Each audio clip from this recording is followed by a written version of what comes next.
Hello again. Some of us have observed with interest the sequel to the massive fundraising for the Black Lives Matter movement, which took place in the wake of George Floyd's death. The alleged mismanagement of large sums of this money has now become something of a scandal. In that context, it was interesting to watch the course of events following the death of a young black man in London a couple of weeks ago on September the 5th. A young man whose family are from the Congo engaged in a high-speed car chase with the police pursuing him, and then he tried to run over a policeman in a bid to escape and was shot dead. This man's name was Chris Kaba, and almost immediately a cousin of his called Jefferson Bosello emerged and claimed to represent the family. This fellow was a school teacher. Events then took a very curious turn.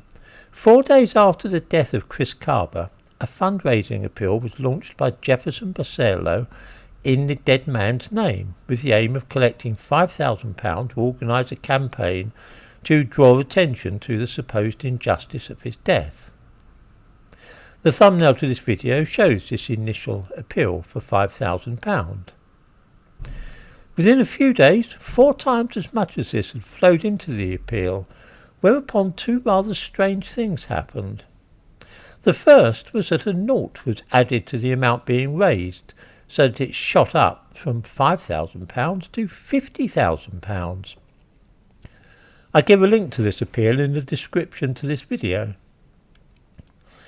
At the same time that the appeal overshot its limit by 4-fold, Jefferson Bosello handed in his notice at the school which he was working in and declared his intention of devoting himself to the struggle for justice for his cousin. Looking at the aims of this fundraiser, which by the way has now topped £31,000, I observed the following. The target goal will be adjusted to compensate and to support the campaigners in their ongoing endeavour to bring the culprits to justice. The funds will contribute towards resources to run the campaign, the cost of organising protests, fundraising events, and financially supporting the campaigners taking unpaid leave to dedicate themselves to the cause. I am assuming that Jefferson Bosello's decision to jack in his job means that he will be one of those campaigners taking unpaid leave, and that these funds will accordingly be used to support him. I may be quite wrong about this, but an unkind person might conclude that the fundraising was begun just to see how well it might do, with perhaps memories of the countless millions donated to the Black Lives Matter movement after George Floyd's death being at the back of Jefferson Bosello's mind. When he saw that it was taking off so well, he then thought this might be a good chance to resign from his job and be subsidised as a full-time campaigner for racial justice. The usual suspects, such as Diane Abbott, have already been showing their support for this worthy cause, and with a bit of luck it might provide 1 or 2 people with reasonable incomes. This is, after all, how things developed after George Floyd's death.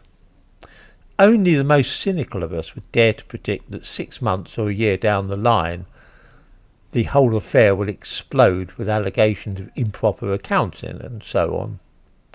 It is undeniably true, though, that there does seem to be money to be made in the aftermath of events involving the death of a black man, but only when the police are involved.